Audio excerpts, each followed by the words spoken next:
I think you got to have like data to back yourself up too. And like, I mean, I think sometimes you got to ask things of your coaches that maybe they haven't done before, like seeing, like, I know, like, I mean, switching everybody into ankle braces at Towson, like that's. What's up, everybody? Welcome back to another episode of the Cheeky Midweeky, where we are making strength and conditioning not boring anymore. And this topic is going to be not boring at all. We got about 5.25 million reasons as to why this will not be boring at all. I got Kyle on, my former head football athletic trainer at Towson, the Kyle Cherry that I talk about all the time.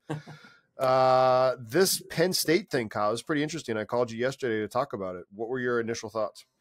I mean, I think it was really interesting just because I think this is kind of the first time since the NCAA has put out their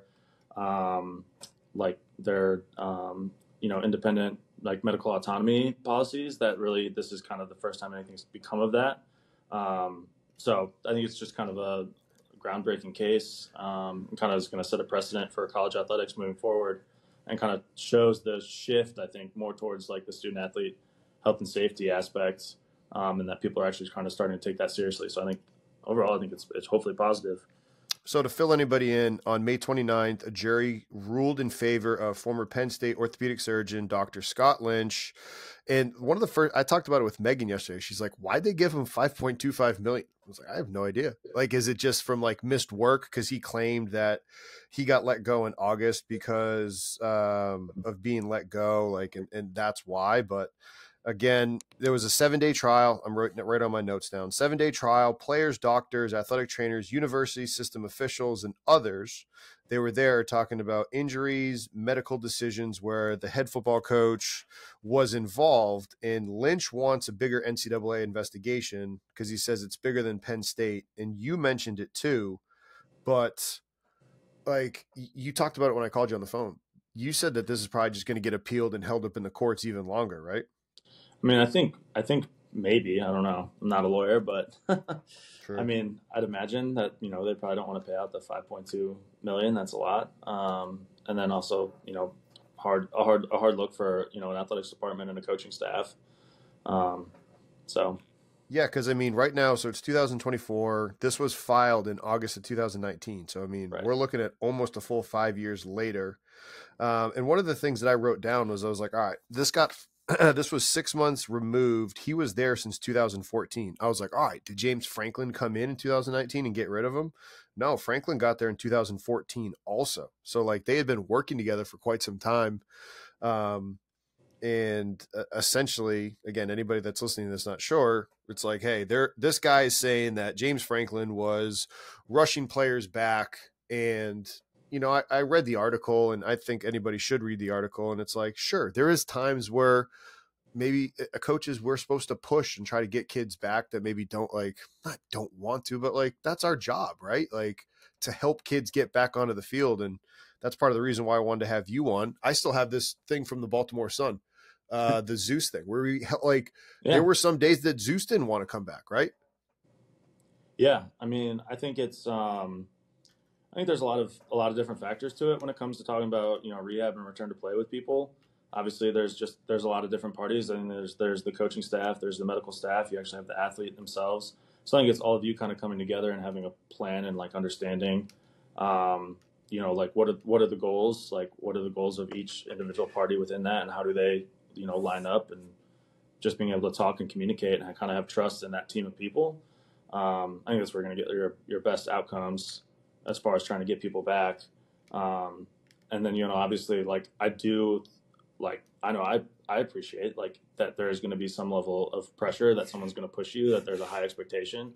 Like, I think those are people that work within college athletics. Those are things that all of us like and enjoy about our jobs. I think it's just sometimes like, where's that line?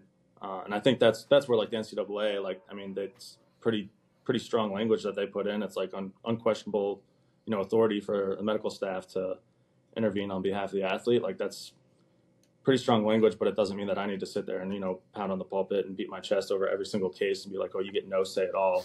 Like, I think you got to be able to work with the people too, because ultimately, you're all working in the same organization, working in the same program. Like, how are you working to help support, Yeah. And that's like, I have more context than anybody that's listening. Like, I've seen the incredibly impressive work that you've been able to do. And like, people could be like, oh, like, no, I've said it on record, and I'm going to say it again now. Like, you had, so anybody listening that works in football, you got the ops, academics, head athletic trainer, and head strength coach. The four of us, we touch everybody in terms of coaching, the whole team. And, the four of us, we used to have our own group chat where we'd like just talk about things. And I always said I had the easiest job out of everybody. Lance had it worse because ops, they just give you whatever. Academics, nobody wants to do that. But your job is harder because you have to either keep kids out or coach it. But you had been able to get kids back. So, like, the kid that would have a surgery and then they come back, like, it's super impressive. So your opinion on how to get somebody back and rush that needle or stay on that line between doing too much, doing too little, the autonomy. And with all of this, like, does this change your opinion then? Are you going to try to, like, do you think athletic trainers and clinicians are going to try to be more conservative too? Like, how does this play out? I mean, I think it all depends on to me, it depends on really it's case by case of like where you're at in the season. So, I mean, if you have a shoulder surgery, you have someone that dislocates their shoulder and have a labral repair in spring ball, like, you're really going to push that kid because camp's coming and you got probably about exactly 4 or 5 months to get him back for the season. Whereas, if something happens in December or, end of the season, you've got a longer time frame. So you maybe don't need to be as aggressive. And then I think it just depends on the kid too. Everyone's personality is going to be a little different of like how far can they push themselves, how much can they handle. So I think that's just, you got to know the guys you're working with and kind of how they're going to respond and what their goals are too. So it's different if you're working with if someone that's a senior in their last season and they get hurt. What is their ultimate goal? Like, what are they trying to get back to? Are they trying to get to the league? Are they trying to get ready for pro day? Or are they just done and want to get back to life? And then I think too, it's like it takes into account too with the coaching staff. I think where like this, to me, where the line is like I'm the medical professional in this situation. So between like me and our team docs and the sports medicine staff, like the NCAA is trying to get it set up so you don't have non-medical people making medical decisions. So, I mean, I think that coaches have a great skill set, one that I obviously don't have. Otherwise, I'd be a position coach or a sport coach and be making way more money than I do now. But like, think about like my process to get where I'm at. I mean, it's 6 years of school. It's a bachelor's degree. It's a master's degree. It's a national certification. It's a state licensure. Like, I'm credentialed and like able to do my job because of those things. So like, don't let a coach that doesn't have any of that background or knowledge or understanding, because the coach is always going to want to push you. And I think that's where, in the medical side of things, you just got to know, like, where's that line? Like, where is it not safe? When is an athlete truly not ready? Like, and you've got to be able to put your foot down and have a coaching staff that's going to, respect that and understand. And I think that's where things get hairy, is when people disagree on that. And I think like one of the things too is like, I know for us at Towson, like, if you're going from your ones to your twos, like that's a pretty steep drop off. So if you're going from your 2 to your 3, like that's almost catastrophic.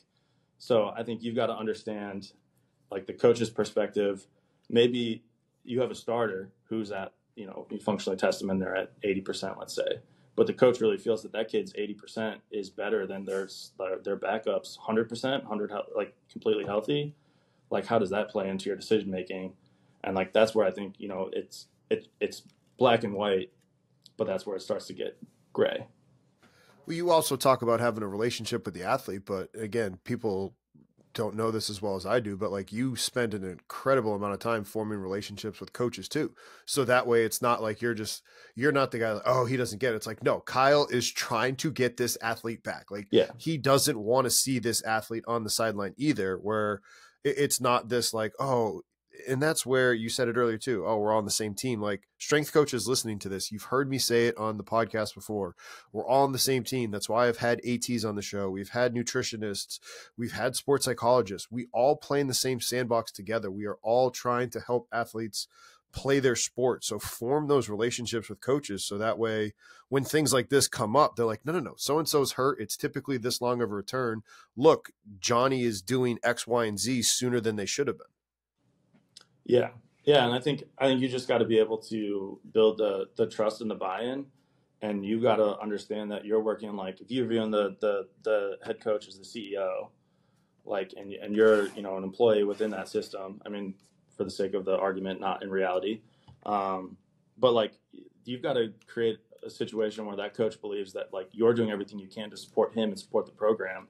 And so like, if you do have to put your foot down and be like this kid's just not ready, like we just can't do this, or like, you know, this is unsafe, or, you know, for whatever reason, you've got to, you know, throw up the red flag and be like, hey, no, that they know that ultimately you're doing it to protect the kid, protect the program, protect them. Mm-hmm.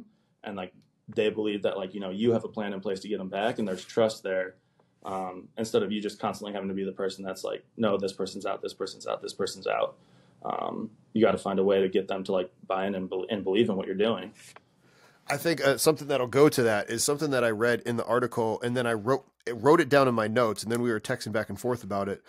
But it seemed that this medical professional, Dr. Scott Lynch, was complaining, and maybe it wasn't him, maybe it was the other athletic trainers during the trial. But one of the things that this ESPN reporter wrote was that they were complaining that they couldn't spat the athletes, right? And like, it said like, oh, well, Nike's got, you know, Nike contract where you're not supposed to cover up the logo. And I'm reading it. And again, anybody that is listening to this, we literally had this in place where like, we knew like, hey, you're not, unless you're supposed to get it spatted for a medical reason, let us know so we can communicate it. Like, anybody reading it, the layperson might be like, oh, they're like, no, that's pretty standard practice across universities when you have a shoe deal. Like, yeah, I mean, that's been my experience. I mean, we're Under Armour school here at Towson, and like that's in our contract. And you know, it was before I got here, but people were spatting, and they were like threatening to fine us, and so we don't spat it. And I think, you know, I read that too, and I thought it was interesting that they put that in there. And I think you're right. It's just people not understanding what that is. Like, if you're trying to support an ankle, like, to me, I think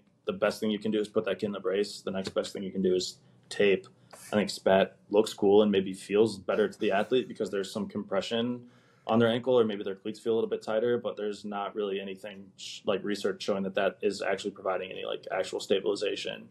So I think, you know, I don't really know. I think that's the other thing too, is like with cases like this, I mean, there's so much that happens behind the scenes that people don't know. And you know, I think in athletic training, in the sports medicine world, there's a ton of armchair doctors that want to sit there and watch an NFL game and be like, oh, the medical team messed up on this, this, and this. And like, you don't know all the details that are going on in the background. So I don't really know what that is about, but I would say it was petty.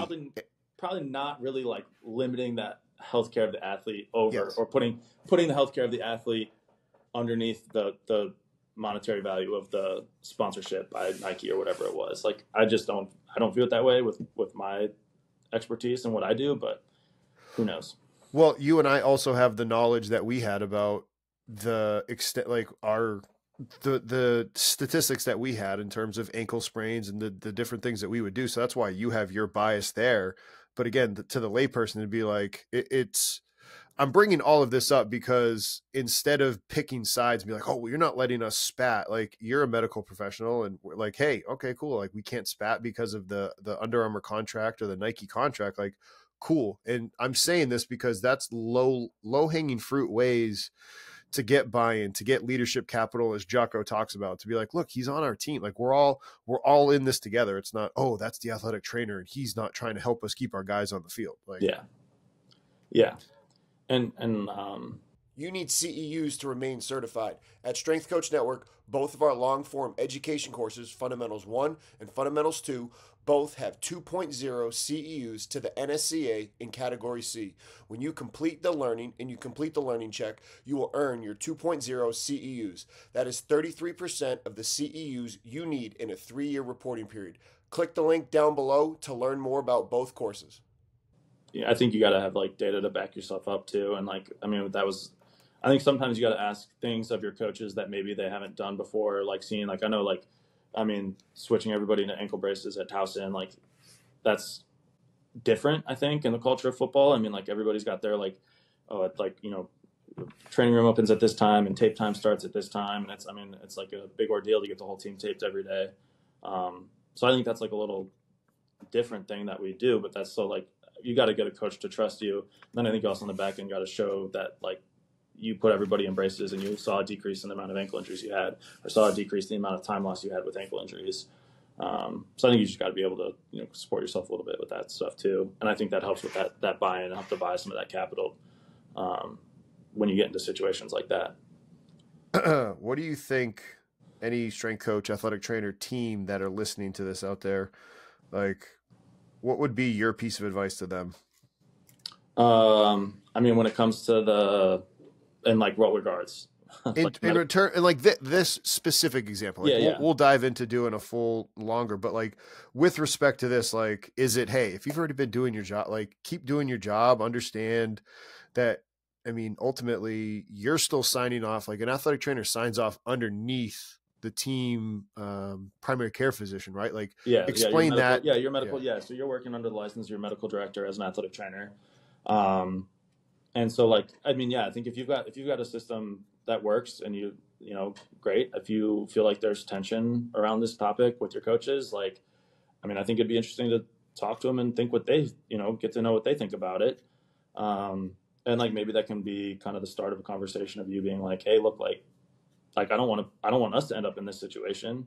You know, I think it's just uncomfortable and it's new. It takes a lot of coaches I feel like view the like phrasing of like the unquestionable authority like Mm. as a challenge, and like it's not what it's supposed to be. So I think you got to, you know, approach it as like, hey, I'm on your team, I'm trying to help you, like, and just work on trying to build that relationship and build that trust so you don't have to end up in this like total like fight every single time. Because the unquestionable authority comes into play too, like with weather type stuff, right? Yeah, like if yeah, lightning and things like that, or like heat. You know, if the wet bulb is above your policy limit. So it's just really it's like at any point I can intervene and be like on the behalf of the health and well being of the student athlete, like this can't happen.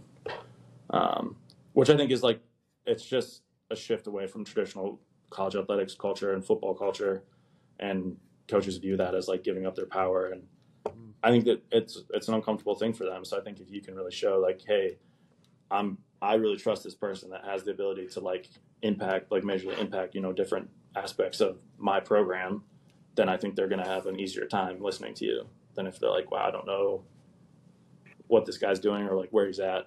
So You talked about making sure that you have all your ducks in a row and statistics to back things up without telling any of the things that you specifically do, but what would be some higher level things that coaches and athletic trainers listening to this, like, okay, if let it maybe this is going to be the great reset for some of, like, holy cow, I got to get better at like tracking all of this stuff instead of like vaguely saying what people should or shouldn't do. How do you, from a 10,000 foot view, like, oh, hey, Johnny got hurt, or little Katie got hurt and now she's, going through the return to play system, like, this is from injury to they're coming back, this is how I've blended it. 10,000 foot view of best ways to, like, keep yourself and the athlete safe and the school safe and the coach safe, because the other case scenario could be, Jimmy or Katie go back too soon and now they get hurt and then the parents are mad. Like, you're walking a fine line, man. yeah, I think I mean I think everything like I think the more medical you can make it, I think that's one of the things I really like about Towson is that it's a pretty formal like medical model compared to like just a traditional athletics model.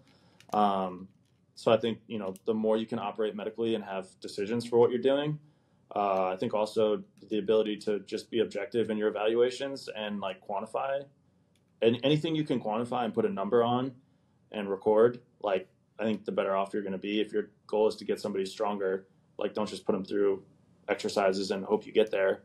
Like how can you quantify that they're actually what you're doing is actually working? So I think the more objective you can be and have data to drive the decisions you're making or show that an athlete is ready.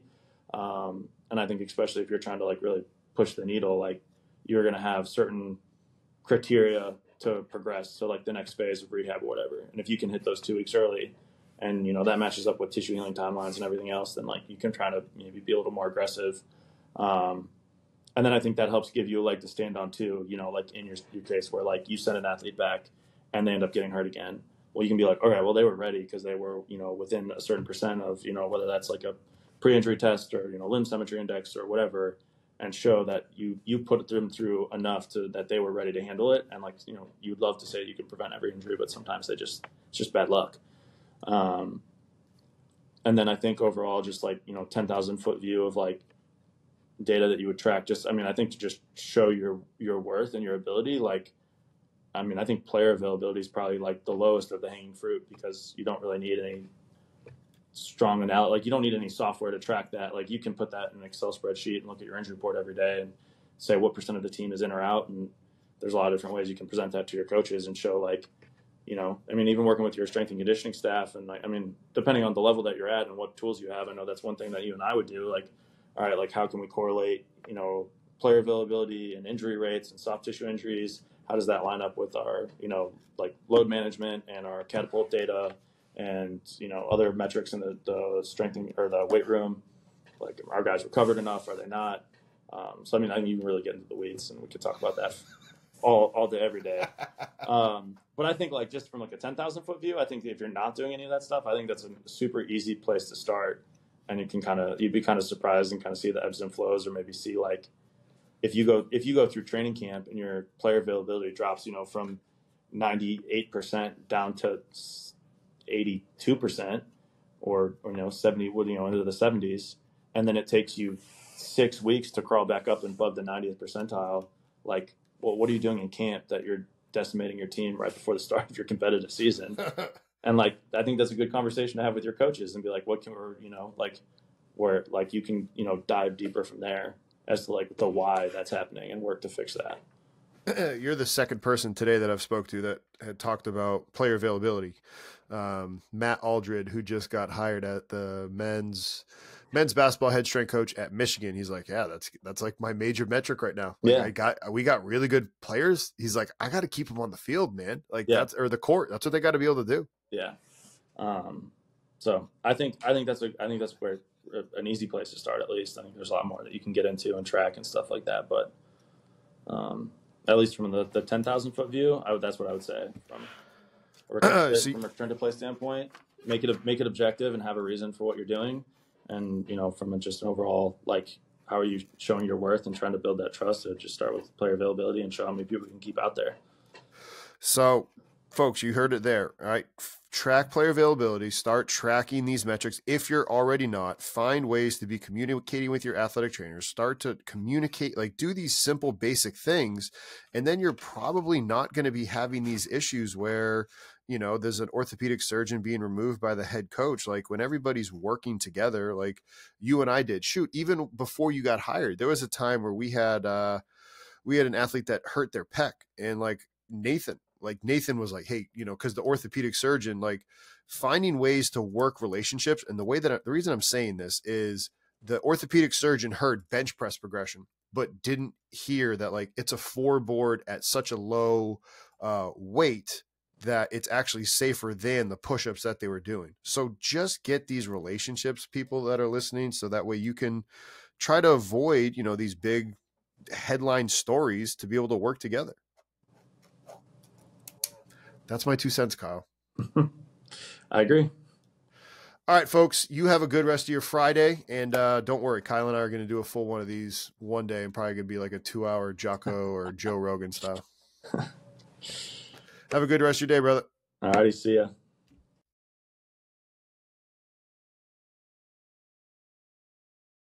Congratulations on making it to the end of the video.